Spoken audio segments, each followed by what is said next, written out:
argument because he was absolutely great. Even in his early days out on the schoolhouse, we played. See, back then, Tom, they didn't have big convention centers. Right, we played right. high school auditoriums, city auditoriums. And, I mean, this boy would go out and just, I mean, he could burp and get a standing ovation before the world knew about Elvis. I mean, you really, at one point you described Elvis as, you almost felt that God sent him as a messenger. I still think that. I think any time that you come in with a new music and a new way of presenting yourself, nobody moved. Elvis didn't copy anybody. I mean, think about it. He originated most of the things he did and didn't know what he was doing at first. He was very nervous. And I've heard him say that his legs would start shaking, and so he didn't want the audience to know that he was scared. His knees were so knocking, he'd throw them out. Start moving,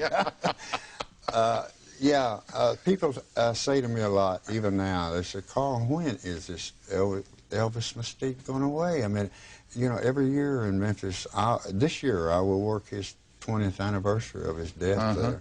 And the answer is it's never going to go away. Well, it's history, Tom. I mean, if you're going to tear the pages out on Presley, you're going to have to jerk one or two out on Washington. I mean, the boys in the history book. Yeah.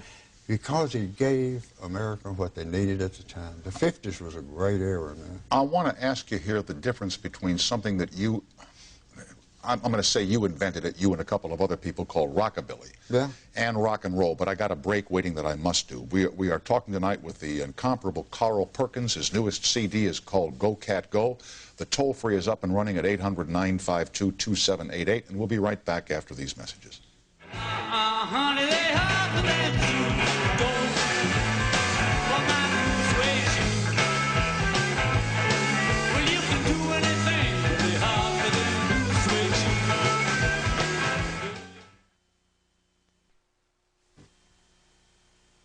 With the legendary Carl Perkins, and I was going to ask you if you could give us a little demonstration, and I see you have this. This is not the Gene Autry. No, this this is up a little from the. Yeah.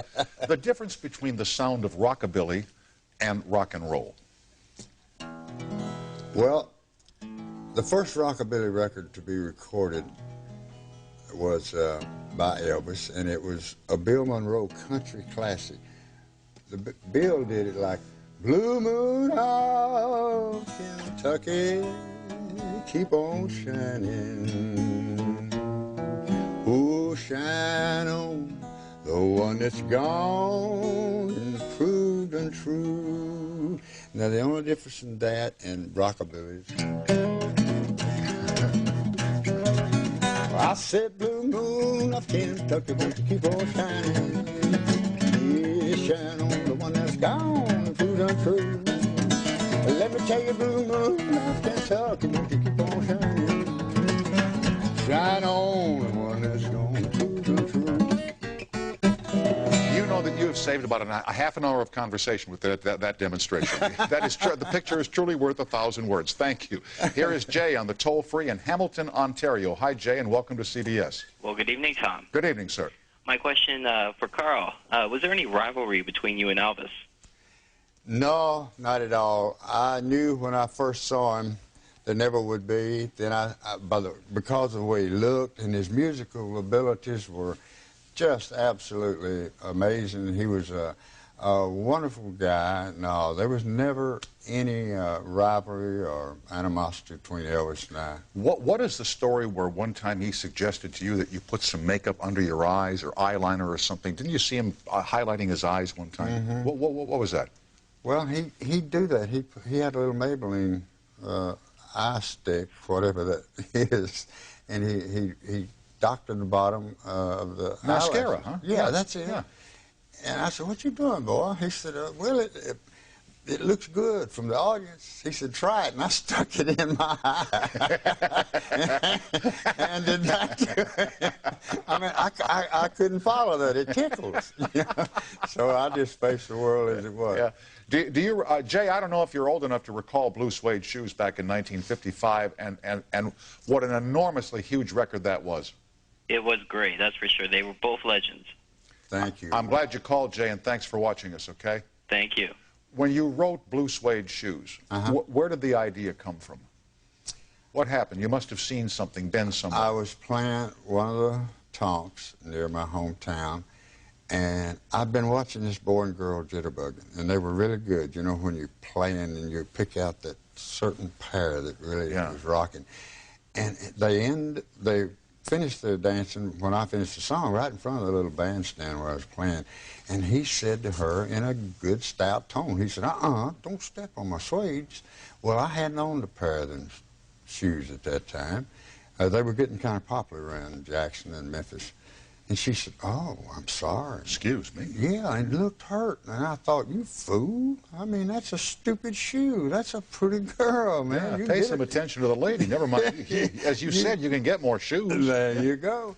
But I could not get that out of my mind. I was living in a government project house in Jackson, Tennessee with my wife and 2 children. And I couldn't go to sleep, man. I just couldn't. Don't step on my suede. I thought of the old nursery rhyme. 1 for the money, 2 for the show, 3 get ready, and 4 to go. I said, well, look out. Down them concrete steps, got my guitar. 1 for the money, dun, dun. My wife came to the top of the steps. I had 2 small babies. She said, Carl, you going to wake up the children? Whose song is that? I said, it's ours. She said, write the song and we'll rock them back to sleep. So I took 3 iced potatoes out of a brown paper bag, and the song was born. Iced potatoes? Yeah, frying iced potatoes. You know? Oh, okay. There was 3 in a I couldn't find anything to write it on. And the original words are framed in my house, but it's spelled Blue Suede, S-W-A-D-E. See, I knew nothing about the shoes. What would S-U-E-D-E? Suede. Suede. Anyway, this new CD, Go Cat Go. Yeah. They're all on there. All the Beatles are there. Yeah. Willie Nelson, Johnny Cash, Paul Simon, Jimi Hendrix. Yeah. 96 will be a memorable year for Carl Perkins. All I had to do was ask these guys, the Beatles, Paul and George, these 2 brand new songs on there. And I wrote, I think biggest part of the songs that are on this album. You're one of the few, if not the only, who in the golden days wrote all of his own songs. Yeah. I've only got 30 seconds here. The Carl Perkins Foundation for Kids. It's very dear to my heart. It's called the Carl Perkins Child Abuse Center in Jackson, Tennessee. It was the first licensed abuse center in the state of Tennessee, and we're doing wonderful. I'm so proud that the place for kids to go who need help and got no other place. The parents. Oh, really? That's where the problem is. We try to teach the parents through volunteers that there's another way. You don't have to abuse them. All I want them to do is call the center, let us get them to the doctor, and get the kid treated, and then our success ratio, Tom, is around 90% of the people. Continued success with that. I'm out of time here. It's an honor to meet you, my friend. Congratulations and thanks for all the memories and much success with Go Cat Go. Bless you. My pleasure. Bless you, sir. Good. We will continue and tell you about tomorrow night again right after these.